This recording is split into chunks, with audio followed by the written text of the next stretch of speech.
naturally, the top story in the National Football League continues to be this story about Tyreek Hill, the Miami Dolphins wide receiver, being detained prior to their game against the Jacksonville Jaguars.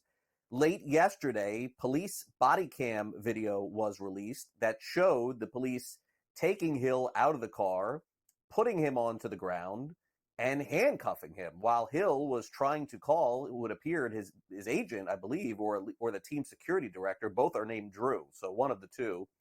As Hill was saying that he had knee surgery and he was on the ground. There were also video of Calais Campbell, defensive lineman, trying to come to Tyreek Hill's aid. And naturally, there's been a lot of discussion about this on social media. But first, let's give you the opinions. We'll start from the Miami Dade Police Department. The president of the South Florida Police Benevolent Association released a statement. Now, this statement was released, I want to make sure you understand this, prior to the video coming out. Again, prior to the video, saying that before the Dolphins game yesterday, an incident occurred where Tyreek Hill was placed in handcuffs before being released. To be clear, at no time was he ever under arrest. He was being detained for officer safety after driving in a manner which he was putting himself and others in great danger. Upon being stopped, Hill was not cooperative immediately with the officers on the scene. They placed him in handcuffs. Mr. Hill, still uncooperative, refused to sit on the ground and was therefore redirected to the ground. And naturally speaking, the Miami Dolphins have their own opinions of this, as to a lot of people who saw the video as well. Very specifically, the Dolphins are obviously shocked by saying in a release late yesterday, "We are saddened by the overly aggressive and violent conduct directed toward Tyreek Hill, Calais Campbell, and Jonnu Smith by police officers before yesterday's game." Again, this was released yesterday. "It was both maddening and heartbreaking to watch the very people we trust to protect our community use such unnecessary force and hostility toward these players. Yet it's a reminder that not every situation ends in peace, as we are grateful that this one did." So stay tuned to see what happens in the future with Tyreek Hill and certainly the Miami-Dade Police Department, a story that is not yet completed. Meanwhile, a new story with Deshaun Watson, yet again being sued by an individual that claims that Watson committed sexual assault while on a date with this person several years ago. Of course, Watson was sued, missed a lot of time in the NFL. The lawsuits are different. This was different than those other lawsuits that happened previously with the massage places. Deshaun Watson just can't get out of his own way. Let's just be honest. All right, the Buffalo Bills, not funny, I guess, but it's just just continual stories about Deshaun Watson off the field, why this guy can't even play well on the field. That's just a fact. Buffalo Bills have extended right tackle Spencer Brown. 4 years, $72 million. This just coming down via NFL Network.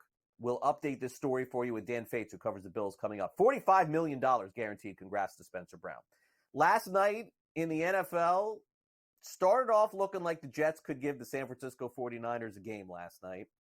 Didn't feel that way as the game went on. The big story from the game, by the way, happened beforehand, where Christian McCaffrey was declared inactive, unbeknownst to anyone, I guess. Although after the game, the starting running back said he knew about it on Friday and then sort of walked it back post-game. But needless to say, the 49ers pick up the win very easy, 32-19. This game was not close from the second half on. Jordan Mason was the star of this one, rushed for over 150 yards in the game. He was fantastic for them. Brock Purdy also dissected the Jets defense, who gave up scores on 8 different drives. That's exactly what you're looking for. And despite all of the distractions, McCaffrey out, Trent Williams holding out, Brandon Ayuk holding out, their head coach Kyle Shanahan said they had a really good preseason and none of it affected them. Yeah, I'm with our team every day, so I know there's lots of news stories and stuff with holdouts and things like that, and when are people coming back. But our guys have been awesome in practice. They've been very focused.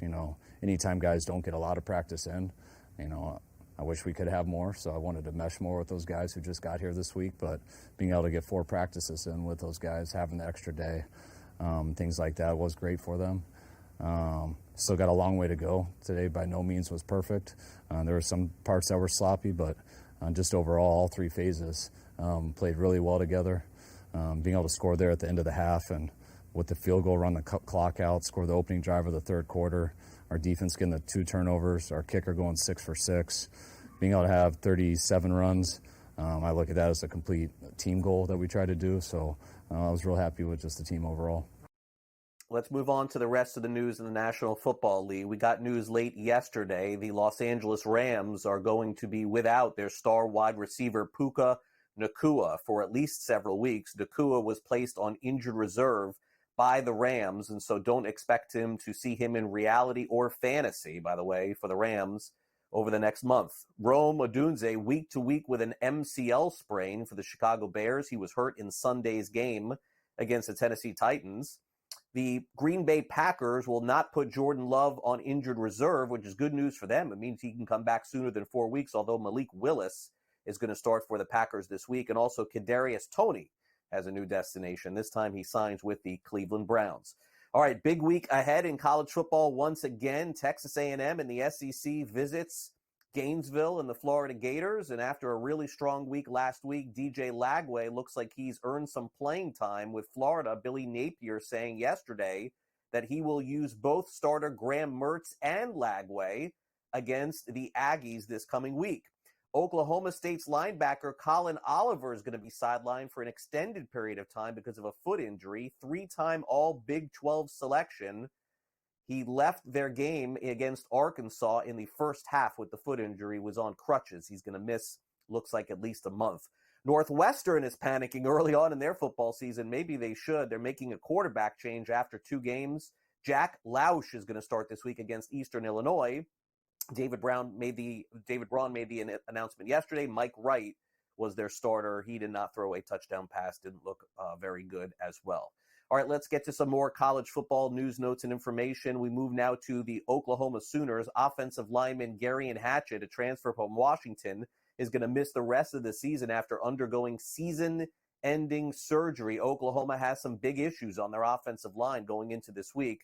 The Pitt Panthers have fired their athletic director, Heather Lyke. This happened yesterday, saying that they're seeking a new vision for their college. And also Lane Kiffin takes a shot at the fans in Mississippi, saying we were crushing the team in the first half. I get it, but you got to stay in the second half of our games and support the team. That's what he said on a Zoom call yesterday. Lane Kiffin never afraid to say anything to the media. All right, in Major League Baseball yesterday, was it the last start of the season for Paul Skeens? If so, he struck out 9 over 6 solid innings in a win Monday, 3-2 to victory as the Pirates beat the Marlins. The AL East race is heating up. The Yankees beat the Royals. The Orioles lost to the Red Sox, so now the Yankees are up by a game and a half. In the NL wildcard race, the Mets win again. They beat the Jays 3-2, and the Braves were shut out yet again yesterday, this time to the Cincinnati Reds. The final was 1-0 there. And also, the Texas Rangers make an announcement, although they're on the brink of being sort of in the postseason race. They're pushing forward. Kumar Rocker will be recalled, and he will make his first start of the season as a rookie for the Texas Rangers. Welcome back to Newswire here on SportsGrid. Time to be joined now by Sam McQuillan of Legal Sports Report. You can read about all of the topics we discuss here on the show over at LegalSportsReport.com. Sam, great to have you back here on Newswire. Thanks for coming on. Yeah, thanks for having me, Craig. All right, so let's get started here. And Sam, with the beginning of college and pro football season, usually it's launch time for a lot of the different sports betting operators, but not so much in New York for ESPN Bet, one of the sports betting operators that we're keeping a close eye on here in 2024. What do you make of the process here and what's going on? Yeah, when Penn Entertainment CEO Jay Snowden addressed investors a few weeks ago, he was really gung-ho about launching ESPN Bet in New York, which is obviously the biggest sports betting state. It's one of the highest taxed sports betting states as well. So it's really key for the operators there, the ones that have been there for a while, DraftKings and FanDuel, kind of have a foothold. And ESPN Bet hadn't launched when the state launched sports betting in 2022. Now, they acquired a license from WynnBET last December, and that was essentially moving forward their plans to launch. Snowden was really gung-ho about launching before the start of football season. He said we would be in New York by college football week 1, which was back in August 25th, I believe, is when the first college games were played. Now, fast forward, we're going into week 2 of the NFL season, and ESPN Bet still is not in New York. So there's a delay there. You're wondering why. I caught up with the New York State Gaming Commission. They said that they haven't reviewed Penn's license yet. Essentially, they have to review this transfer over from WinBet before they can even launch. Now, the earliest they said that could happen is September 23rd, which is about week 4 of the NFL season. So once that happens, then ESPN Bet theoretically would be able to launch. So it might not even happen until week 4, week 5, week 6. We don't really know. ESPN Bet says it's still working on things, but this kind of throws a wrench in sort of the plans that they had talked about in their last earnings call. They had accounted for New York, a full football season of NFL betting in New York in their guidance, in the revenue that they were telling investors they would make this year. So it's going to be interesting to see how that could possibly impact that as well. Like you alluded to, Craig, launching at the start of football season is really key because that's when everyone's flocking to the new apps. It's kind of when you see people's behavior or patterns start to develop. So last year, ESPN Bet launched, I think, in around like week 11, pretty late in NFL season at 17 states at once. But this time they're only going to be launching in one state, so there's not going to be as much fanfare, not as much attention around it. It'd be really interesting to see what happens eventually in New York here. Penn stock has taken a hit because of this. I'm told by investors they think people are kind of seeing, they promised something, they didn't deliver on it. So unfortunately, this is a story for Penn, which has kind of continued with them saying we're going to do this, and then it kind of, delays happen. But that's kind of how things go in the sports betting world. There's a lot of hoops you need to jump through, a lot of, approvals you need to get from different parties. It's not just as easy as buying the license. I'm really interested to see and what it looks like when they launch in New York eventually with all the promos, things of that nature. They've said they're going to rely more on the ESPN branding, more on the app updates and integrations that they've talked about as well, that we still are wondering when that's going to come. So when they launch in New York, maybe you'll see less promos, maybe you'll see more advertisements. But for now, we're just kind of waiting to see when that's going to happen. And the earliest it can happen is September 24th. So we're just going to have to wait till then. Yeah, and a lot of time for the NFL season doesn't have to be right away, but getting a head start is, obviously the key to some of this with getting people, brand new people betting on the apps. All right, speaking of apps, DraftKings has had an interesting summer, initially announcing that they were going to raise the juice on a lot of sports betting by basically saying, we're not raising the juice, we're just going to take money out of your winnings. What the heck? That backfired in a big way. They walked it all back. Stock went down. But now all of a sudden we're seeing a rebound here, Sam. What do you attribute it to? Yeah, it's really been an interesting story with this whole DraftKings surcharge fiasco. It's kind of the story that never really goes away, even though it doesn't exist anymore. They had this plan to charge the fee on winning bettors for about 12 days, and then they got rid of it, citing negative customer feedback. But that came after the CEO said that it would take a lot of top-line deterioration, basically DraftKings losing business, to get rid of the plan. So it's been a weird story, but the CEO, Jason Robbins, made some comments late last week about the surcharge, about what went into the thinking, and about what they can do in the future.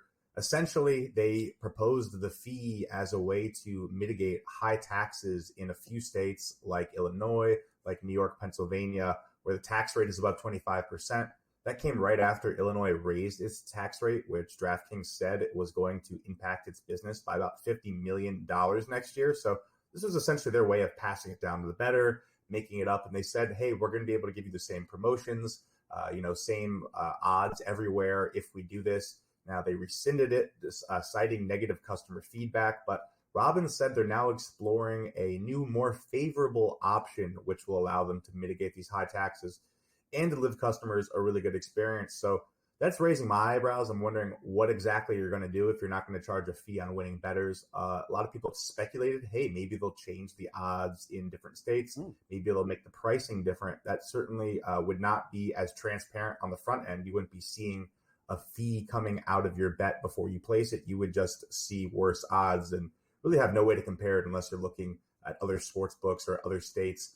We haven't seen sports books do that yet. It's something they've really threatened. The Sports Betting Alliance, which lobbied very hard against the Illinois tax hike, was talking about, hey, this is going to drive people to the black market. We're going to make odds worse on legal sports books. We haven't seen that yet, so that's not quite off the table. Robbins didn't specify that that's what they're going to do.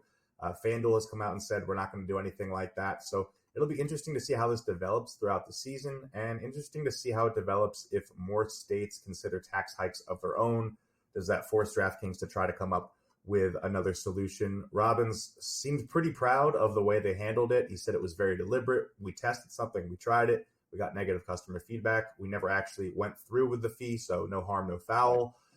That's not exactly lining up with the comments he made before they started it, so it's still a little strange that we even had this to begin with, but largely the impact on the stock, on the company, has been forgotten. DraftKings is back up to about $36 a share, which is about what it was 3 or 4 months ago before it really took a nosedive after this whole surcharge plan. We've seen throughout football season, the stock does really well in the first couple of weeks. So I'd expect that to kind of be the same story here, especially as Wall Street says, they never actually did this. So it's just a weird kind of thing that happened and we're trying to move on from, but I'm not going to forget about it. We're going to see what they come up with in the future. Sounds like they're certainly not done with mitigating this whole high tax burden. Nope, they don't like it, and I don't think it's going away. Neither is the story. Sam, thanks again for coming on Newswire. Really appreciate it. Yep, absolutely. Thanks a lot, Craig. All right, if you bet on the Jets in New York last night, you were not a winner. They lost to the San Francisco Giants, did not cover the spread, did not come close. 32-19 was the final yesterday as the Jets pick up the win on Monday Night Football. After the game yesterday, Aaron Rodgers certainly expressing his disappointment and essentially just saying we did not play well.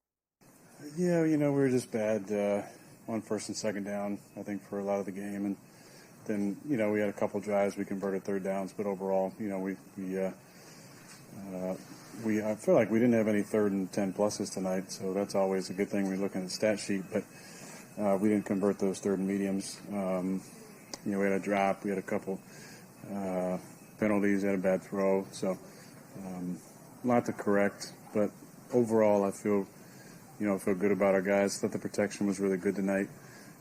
We just were a little bit off in the run game. Couldn't get Brees going. Couldn't give him enough space. But a lot to build on. Jets-Titans this week, 2 teams coming off 0-1 disappointing performances, but not disappointing are the Buffalo Bills. And coming up next, Dan Fates is going to join us here on the show. We'll break down what the NFL is loving right now. They hate the story of what happened with Tyreek Hill, but the fact that it did happen and the Dolphins play again this week is going to get a lot of attention. Can they beat the Bills this week?